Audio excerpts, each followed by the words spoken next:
আজকে হঠাৎ করে কিছু পুঁইশাক দিয়ে এই যে ডাল রান্না করে খাইতে ইচ্ছা করলো, তো ভাবলাম যে আজকে যেহেতু অনেক ওয়েদারটা অনেক সুন্দর, নিজের গাছ থেকেই পুঁইশাকগুলা কেটে নিয়ে আসছি। নিয়ে তারপরে কাঁচামরিচ, পেঁয়াজ, রসুন নিয়ে এসে এর ভেতরে কিছু মসুর ডাল ভিজিয়ে রাখছিলাম, সেটাও দিয়ে দিছি।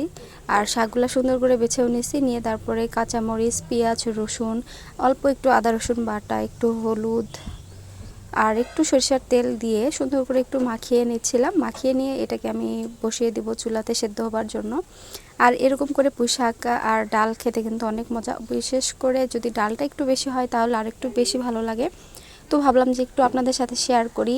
আর এখানে আমার শাকের পরিমাণ খুবই বেশি ছিল আর ডালের পরিমাণ একটু কম ছিল, আর একটু যদি দিতাম তাহলে কিন্তু আরও বেশি মজা লাগতো।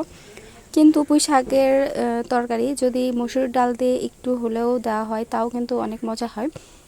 তবে এখানে আমি এই যে এখন ফোড়ন দিয়ে দিব, সেদ্ধ হয়ে গেছে। এখানে অল্প একটু তেজপাতা আর পাঁচফোড়ন, পেঁয়াজ, রসুন এগুলা দিয়ে সুন্দর করে একটু ভেজে নিচ্ছিলাম। শুকনো মরিচও দিছিলাম, ব্রাউন যখন হয়ে আসতেছে তারপরে যে ঢেলে দিলাম। আর এত পরিমাণ মানে তেল ছিটে আসতেছিল, আমি ভয়ে একটু সাইড হয়ে যাচ্ছিলাম। তো ভাবলাম যে একটু আপনাদের সাথে ছোট্ট একটা রেসিপি শেয়ার করি। তো এই যে দেখেন আমার রান্নাটাও কিন্তু অনেক সুন্দর হয়ে আসছে, খেতেও কিন্তু ভীষণ মজা হয়েছে। আমি রান্না করার পর যেহেতু খাইছি, তো এই তো এটার ফাইনাল।